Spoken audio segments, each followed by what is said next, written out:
Hello నమస్తే. చిన్నది భారతంలో చిన్న విషయం చెప్తాను. అయితే ద్రౌపదీదేవి వస్త్రాపరణ అప్పుడు ఏమవుతుందంటే వస్త్రాపరణ దుశ్శాసనం చేస్తా అంటే శ్రీకృష్ణుడిని కృష్ణాన్ని కాపాడంటే అట్లా అనేది ద్వారకావాస అంటది. అందువల్ల శ్రీకృష్ణుడు చెప్తాడంటే ద్వారక పోతాడు.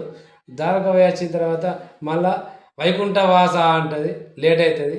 లేట్ అయినాక అప్పుడు ఏమంటే హృదయవాస అనగానే శ్రీకృష్ణుడు అంతా ధనాన్ని సీరియల్ ఇచ్చేస్తాడు. సీరియల్ కట్టుకున్న తర్వాత సరే కృష్ణుడు గింత పని చేసి ఎప్పుడైనా తిరుపాట కృష్ణుడిని అడుగుతా మనకి ఇట్లనే ఉంటుంది అన్నయ్య సంతోష్ కంటే నన్ను ఎక్కువ ప్రేమ చూస్తామని అంటాడు. అందులో సరే అన్న తర్వాత శ్రీకృష్ణుడు ఇంటికి రాగానే అన్నయ్య ఆ రోజు వస్త్రాపరణప్పుడు నువ్వు శ్రీకృష్ణ ద్వారకావాస అన్న తొందర రాలేదంటే కృష్ణ అంటే అమ్మ నువ్వేమన్నావు అంటాడు. అందువల్ల ద్వారకావాస అన్న ద్వారక నుంచి రావాలి కదా కొంచెం టైం పడుతుంది అమ్మ. మళ్ళీ తర్వాత ఏమన్నావు వైకుంఠవాస అన్నావు. వైకుంఠం నుంచి కొంచెం లేట్ అయిందమ్మ. అందువల్ల లాస్ట్కు మూడోసారి హృదయవాస అన్నావు కాబట్టి వచ్చిందమ్మ. పరమాత్ముని ఎక్కడ పడితే అక్కడ అనుకోవాలి, హృదయంలో ఉన్నది అనుకోవాలి తప్ప వైకుంఠవాస ద్వారకావాస అంటే అట్లనే ఉంటుందమ్మా. ఎప్పుడైనా పరమాత్ముని నమ్మినప్పుడు మనస్ఫూర్తిగా నమ్మితే నాయందేవుల్లో ఎక్కడ పడితే అక్కడ సర్వాంతర్యామని పిలిస్తే వస్తాడమ్మా. ఈ ప్రకారంగా విలువాలే అని శ్రీకృష్ణుడు చెప్తాడు.